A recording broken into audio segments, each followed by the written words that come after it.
My name is Liv and I'm a fashion videographer. And my name is Yaz and I'm a photographer. On the 31st of August 2015, we left Australia to fly to the United States to create a Big Sister film. We weren't entirely sure what we were going to capture, as we didn't really have a set plan. We would travel up and down the west coast of California, then head over to New York to see what was waiting for us. 2 girls, 3 cameras, 1 vision. To provoke the generational mindset that we have seen cage so many young people today. Since we're both so involved in the fashion industry, we contacted some models in the States who were interested in working with us to see if they'd like to be involved in our project. These girls walk into castings on a daily basis and are judged according to their looks, their weight, their height, their hair, etc. They often have negative things spoken directly to them. So we thought, what better people to ask about how to deal with the issues of being happy in your own skin and dealing with insecurity. We also asked the question of one of our Aussie church friends who just happened to be in New York at the same time as we were, to get another perspective. None of the girls knew exactly what we were going to ask them, but each interview opened with the same question. When you look in the mirror, what do you see?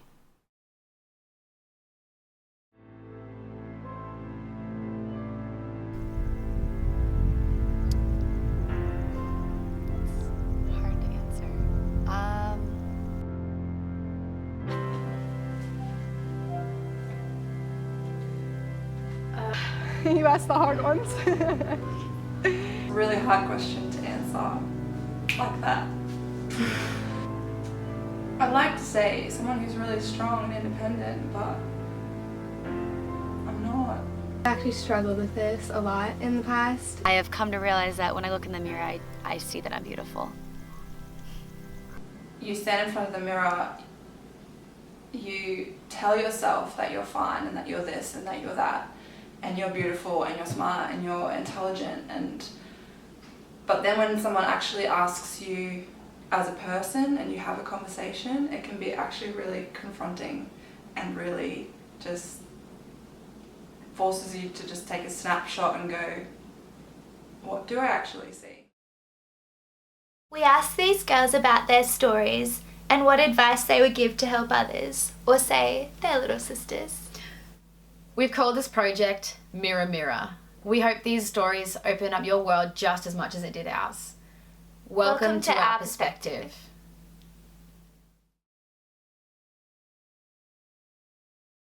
I was raised in a Christian home, and my parents had been married for 31 years, and just about a year ago, we found out my dad was having an affair, and just the whole up and down of my family, loving and hating, and going from a family to just 4 people who all happen to have the same last name. And just having my dad was always my hero, and he was always, the Christian man that I looked up to, and my parents were the example of love for me. And so seeing that crumble when I was 19 really made me question what love even is in a partner and just in yourself. Because I myself, sometimes I've looked for love in men. I've looked for my appreciation of myself is when a man will call me pretty. It made me realize that I need to love myself more than anyone else does. And so men don't justify how much I'm loved, I do.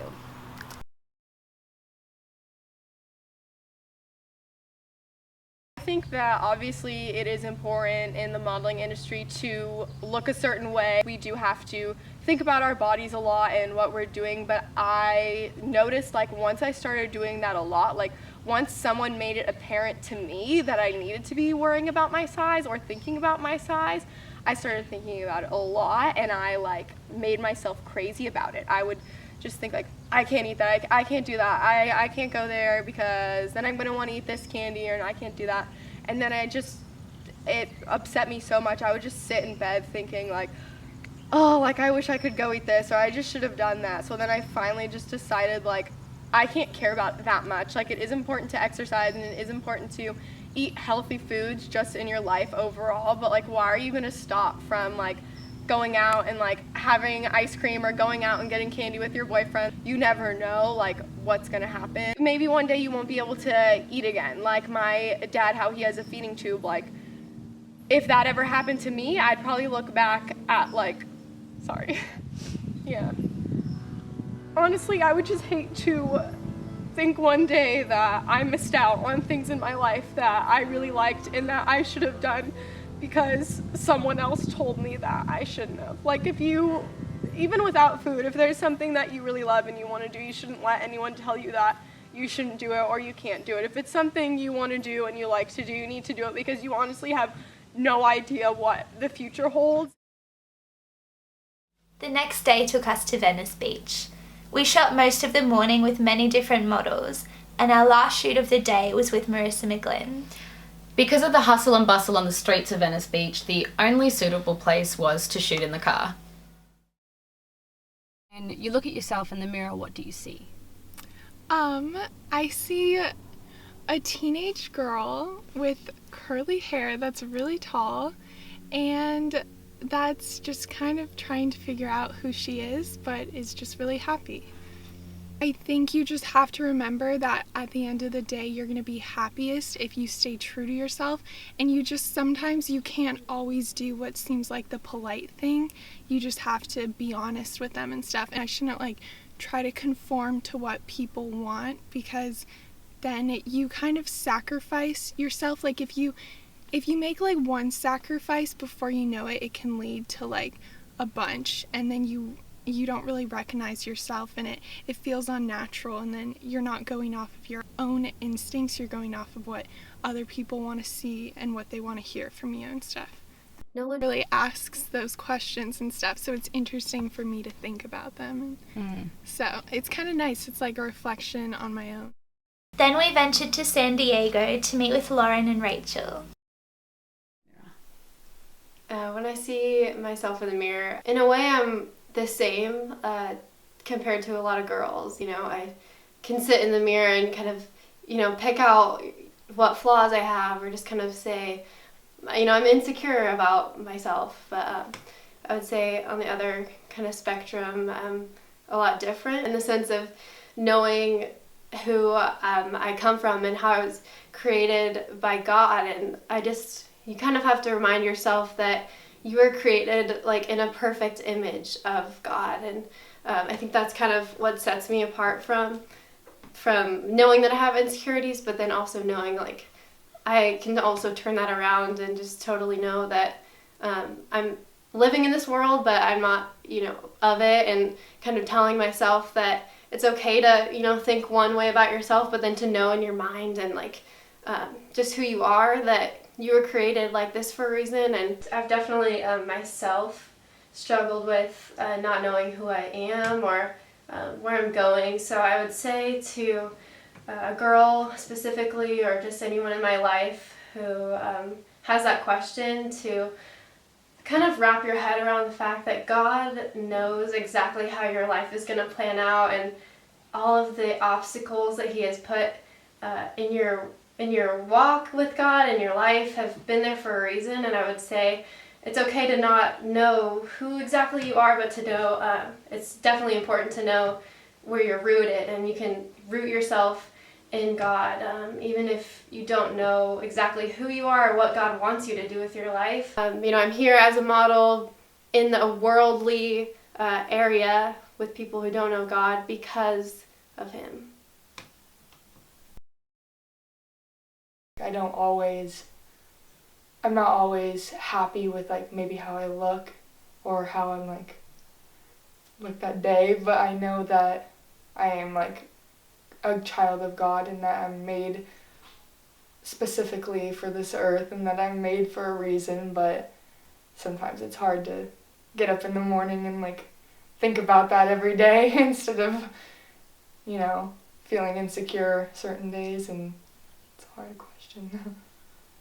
I may be a follower of Christ, but it doesn't mean that I'm boring. It doesn't mean that I have like a boring life. Like my life is full of like happiness and joy and like so many people, and I want to show other people that through God I've found so much like love in my life that like I want to show that to other people. Girls my age are always out looking for love and their friends and other people and their boyfriends and everything else, but the only way that we could find love truly is through God and through our faith in Him, and that we don't have to work hard to show off and like to impress other people, but God loves us no matter who we are and no matter what we do, and that we don't have to do any work to earn that.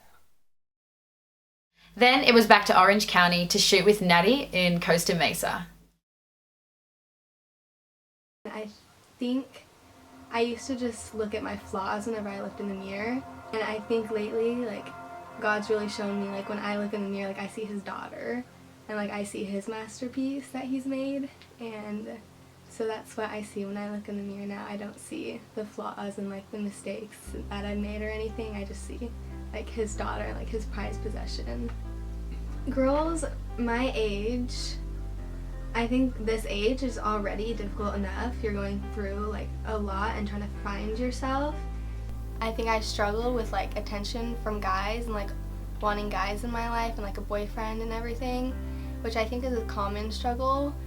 But I met this one boy and, like, it just ruined my relationship with everyone. I got into stuff that I shouldn't have gotten into. Get scars. I sunk to the very bottom that you could, like, actually go.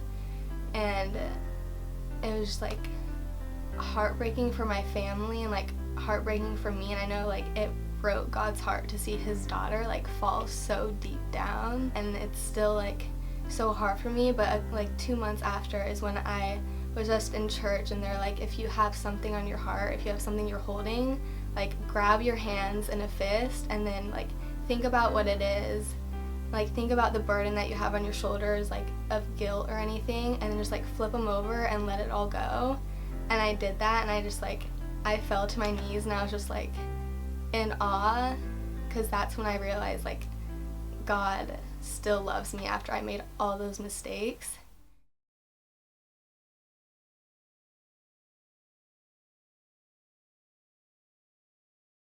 Social media, I have mixed feelings about, really, because, like, you see bullying everywhere, you see mean comments everywhere, and, like, people that have, like, a ton of followers, people will just think that it's okay to, like, comment something rude.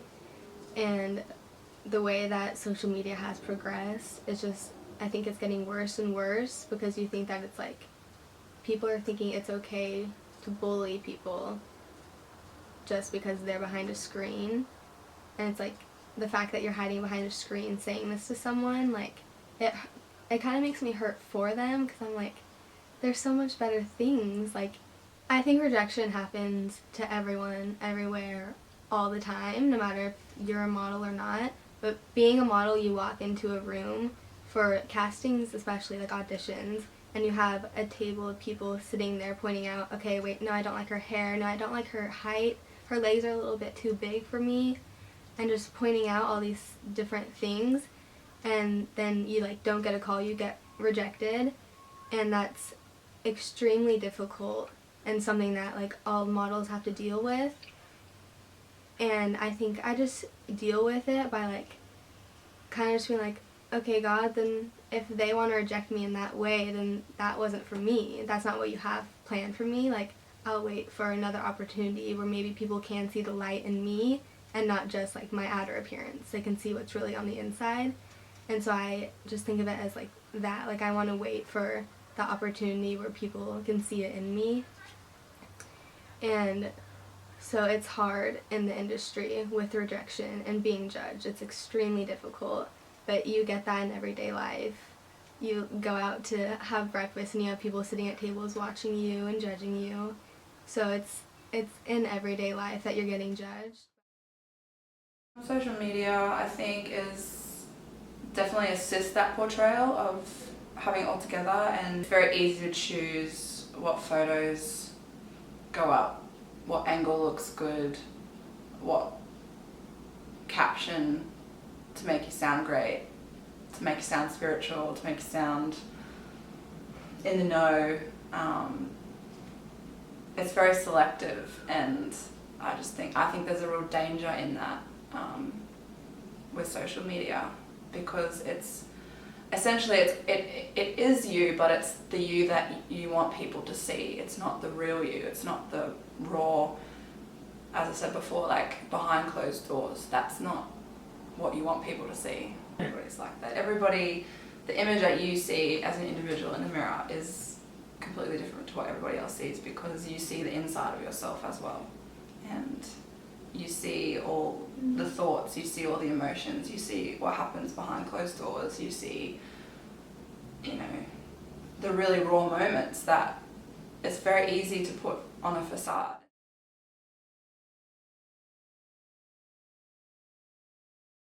I'll tell her to break up with the dude that she's with right now because he's stupid.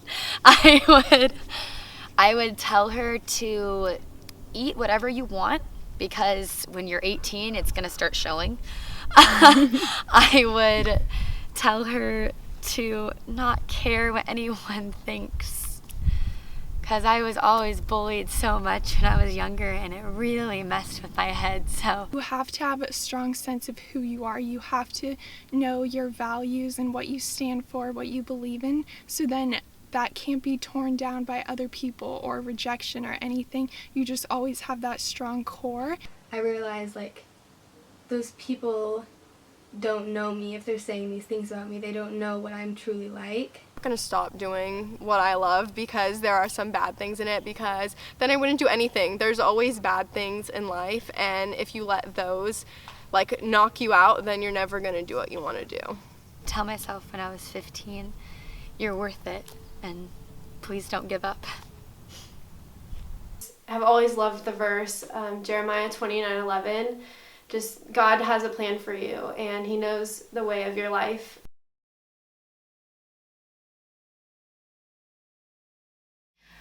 Our message is simple. It's just love. It's just love where you're at. Just love the people around you. Just love who you are. Just love even when it gets hard. Love is the greatest weapon. Everybody can relate to love. And God is love. When we just open our hearts to Him, His love will work through us to heal others. And when we take our eyes off ourselves, off our flaws, and off the things that distract us from our true purpose, and just focus on the one true love, God, our lives are going to be completely changed. Love is the greatest thing in this world. It's greater than anything that can be against you. We just hope that this has changed your perspective. Yeah, just as much as it did us.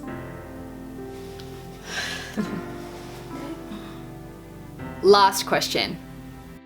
What do you see now?